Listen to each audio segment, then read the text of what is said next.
Good morning, hikers, campers in the world.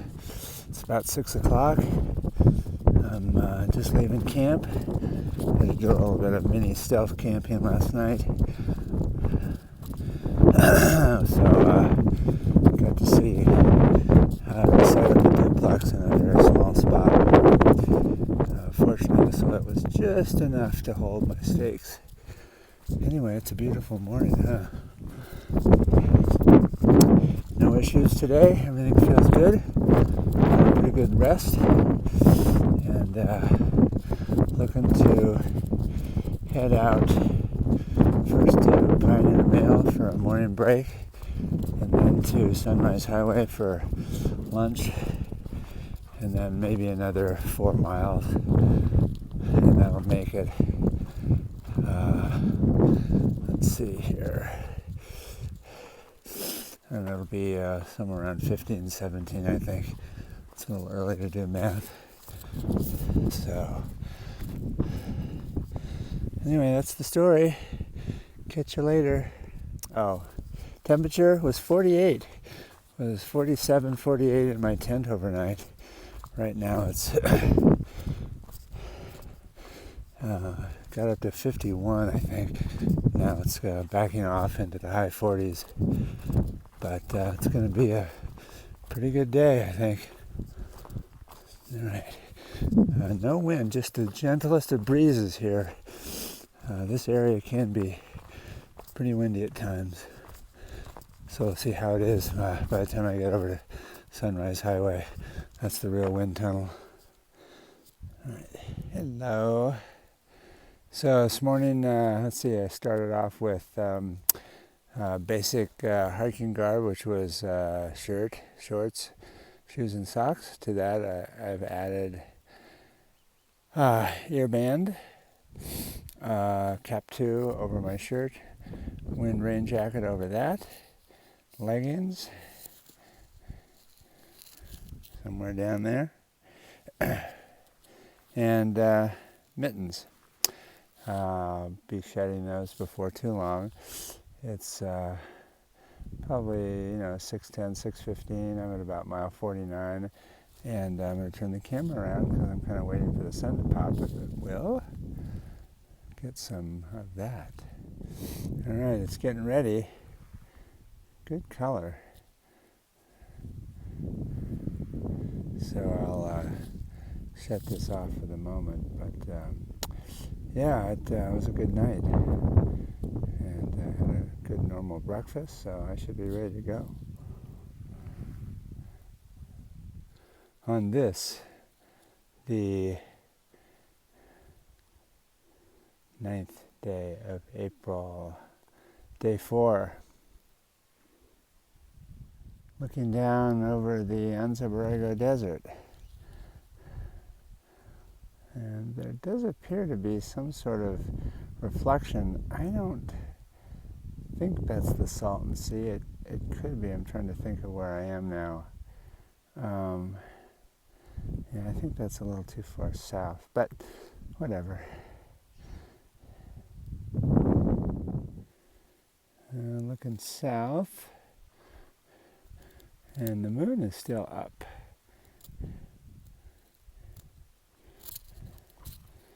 So that answers one of the questions I had a few days ago. Does the moon set earlier or later? I'm saying that it's setting later as we go forward. Maybe not.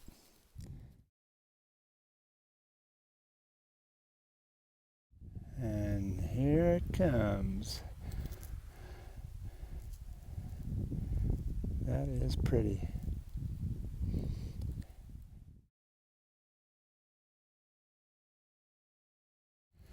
That was definitely worth a few extra minutes to sit here and watch that.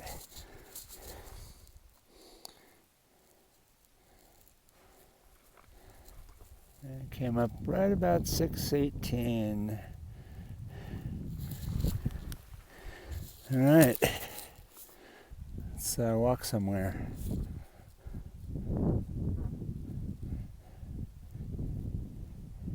Yeah, that is pretty. And doesn't hurt to have the moon still up in the background.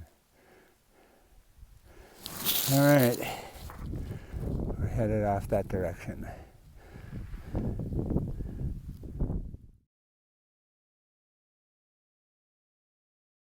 All right, come to a junction here. Sunrise Highway that way. And Garnet Peak. I'm guessing it's that one center frame. But I talked to some folks who camped up there. That must have been a pretty good camping area. Good views. All right, on to Pioneer Mail. Oh, and I just passed a on-trail water source. Definitely will be drying up in the near future. 7 o'clock, and just did my final wardrobe change, so I'm down to my basic core apparel. It's 51 degrees with no wind, and there's peeking down over into the ends of Borrego. Check that temperature, it's in the high 50s, almost ready to roll to 60.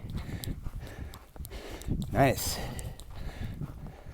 Sneaking up on Pioneer Mail, the trail goes right over that concrete abutment that was now a dirt road. Used to be a road, and then touch the highway there at the corner, and then you might be able to see the trail come across traverse just below the peak there. Pioneer Mail is right below the highway in that notch. Be there in shortly. And there's Pioneer Mail, mile 52, and just a couple of minutes away. And I can hear water running in that canyon. And I don't know if I'll cross it here before the Pioneer Mail, but we'll see. So far there's only been one seasonal water source in between Penny Pines at 48.7 and here. If for some reason this is running, that's nice, except Pioneer Mail does have water. And it's 7:30. So not too bad, considering I stopped to let the sun come up and a full wardrobe change. A little scan around Pioneer Mail, mile 52. It's a picnic area, picnic tables and a vault toilet.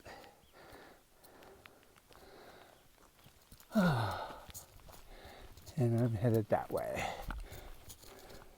Let's go see what the old water tank looks like. We don't need any right now, so that's good.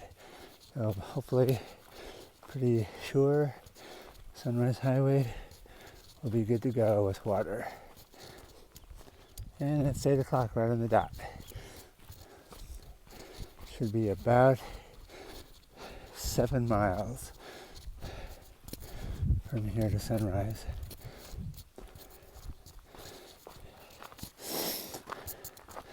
Water tank is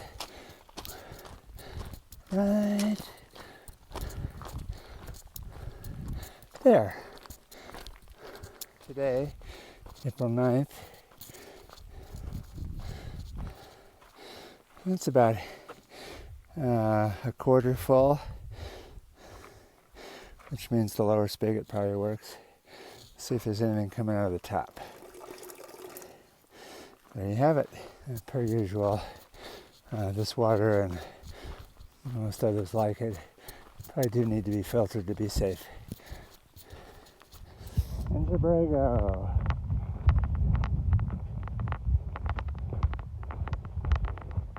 Just past Pioneer Mail.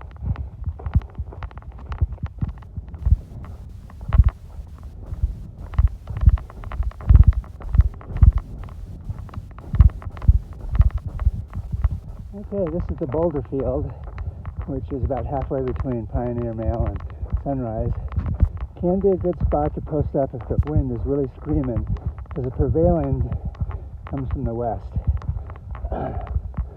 And Not a lot of tenting options, but a few, and cowboy camping anywhere. So I believe this is a launch area for hang gliders, paragliders maybe also. And there's some memorial plaques up here for maybe some of those folks that had an accident. I don't know. But there are a lot of memorial plaques. There's the first big group.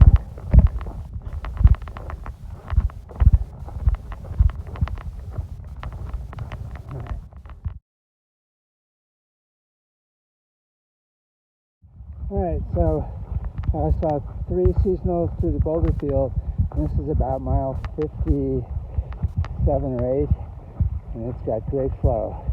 This may last a year. Very nice. Alright, another sweeping vista here, looking easterly, northerly. I can see these big white mountains way out there. Big Bear, and behind that probably San Gorgonio, Baden-Powell zone. There's still a lot of snow up there. Sunrise Highway, I'm sneaking up on it, so not quite sure what mile marker I'm at now. I'm not gonna look, but I gotta be getting dangerously close to the cutoff trail. 0.3 over to the highway and trailhead, water, fall toilet, camping if you want. All right, here we go. Yeah, I was dangerously close, like a couple of minutes. Here we are. There's the Splitter Trail, Sunrise Highway 0.25. And yeah, that's great. Definitely had some good pep in my step this morning. That was, see, I'm not sure what time it is, let me look. So it's 10:30. I left at 8. Oh, 2.5 hours with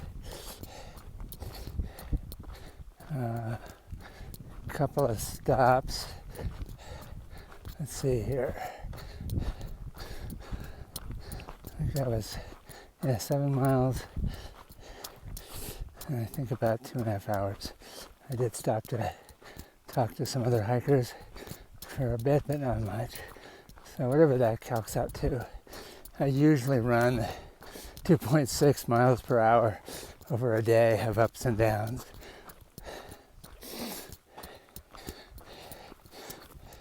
And that was an average of 2.8 miles per hour. So I had a few little ups that definitely slowed me up. But I think I was holding a good 3 for a lot of it. Anyway, good times. Take a long break here. Push on another, I don't know, I think maybe another 8. Make it I don't know, that one would definitely make a longer day. Almost 20 from the start.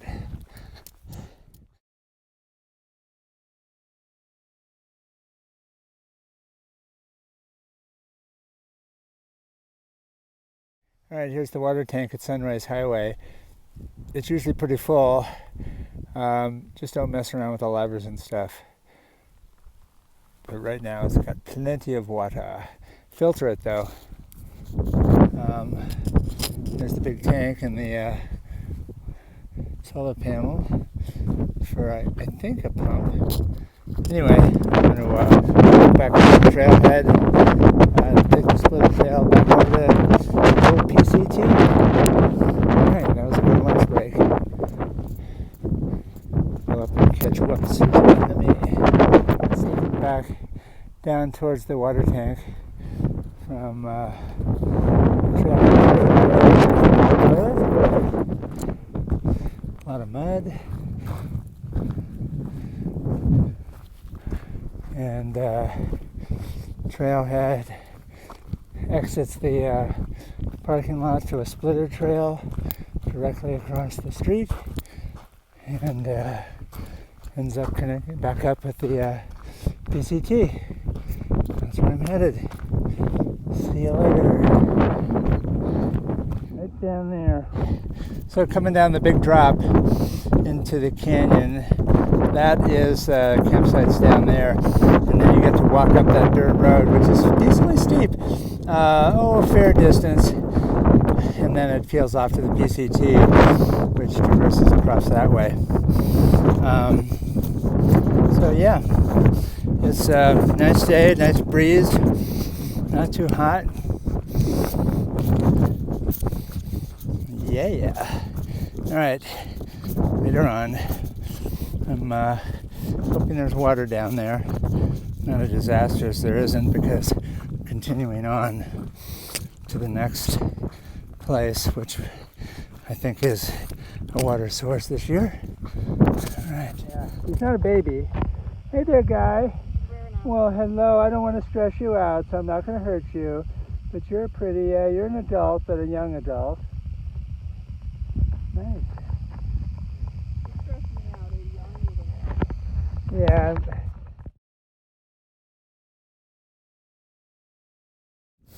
All right. Well, we're about, I'd say, maybe a couple of miles from Rodriguez Spur, which is somewhere around mile 68.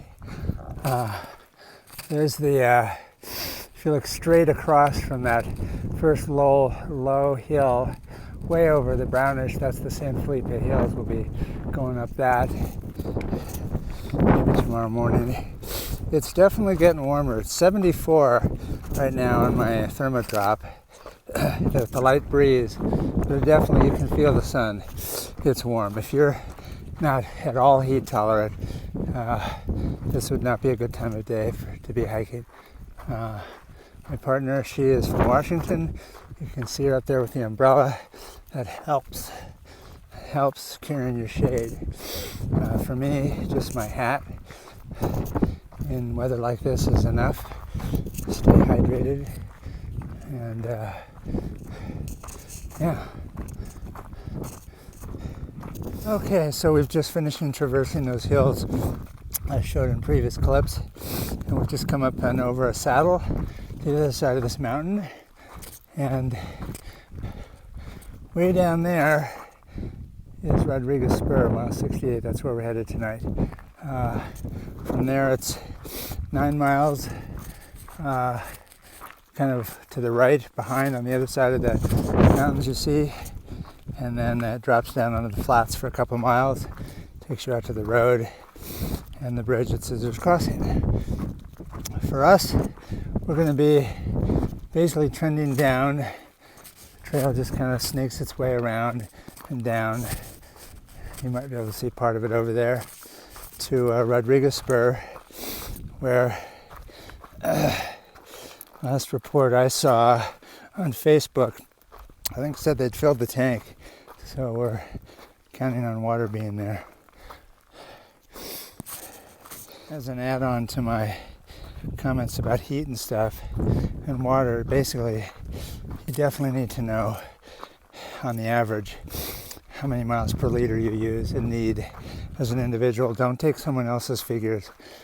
They could be radically different. So as the temperature goes up, like today, your miles per liter is going to go down. All right? And ways you can mitigate, you need to know the difference between heat exhaustion and heat stroke. Heat stroke can be fatal. Heat exhaustion will eventually get to heat stroke, but if you catch it, you can recover. So open up shorts, short sleeves, sunscreen if you need it, wet bandanas if you run across seasonal streams, one bandana around your neck, keep your carotid arteries cool. Your brain likes to be coolish. It doesn't function well when it's overheated.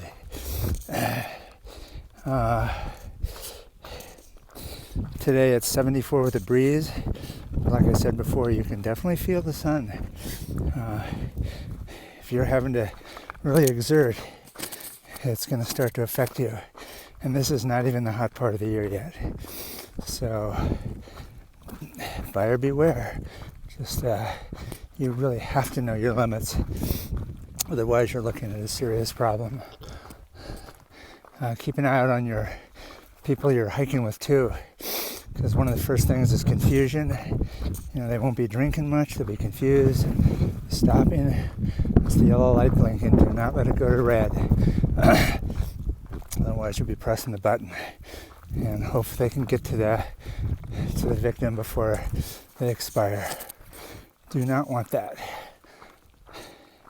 But it happens every year. So you just, especially people that are just new to the activity. I don't know what to say. We try and put the information out there so people can use it. And I'm not a doctor, but I was an EMT on an ambulance for many years, so I've seen a lot. All right, happy hiking. Right now it's good times because we're on the level and down all the way to camp.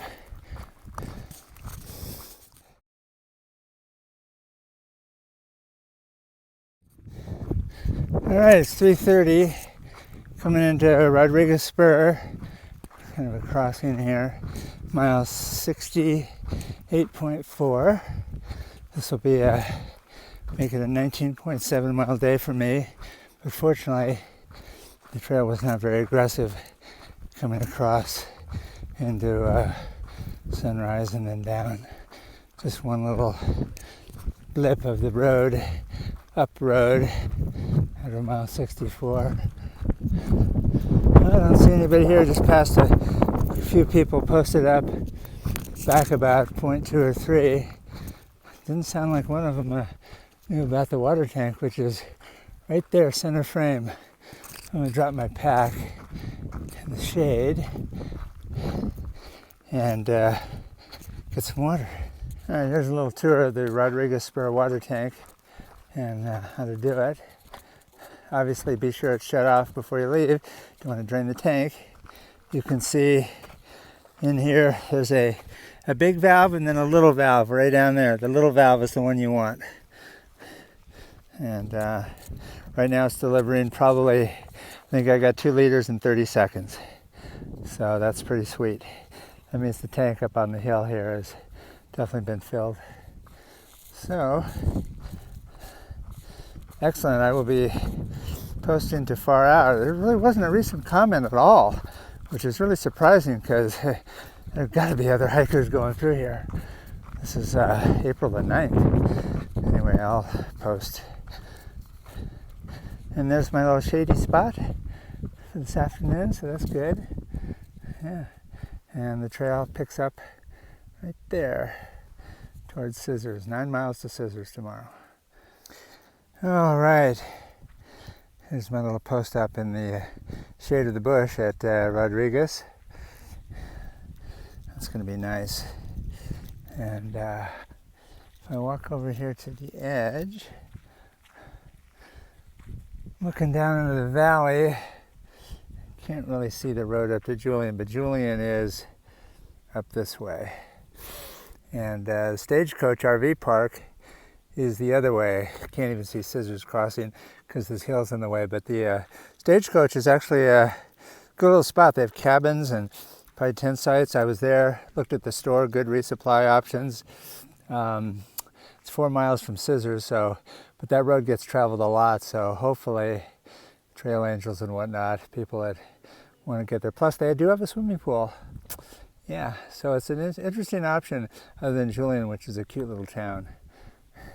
Been there many times.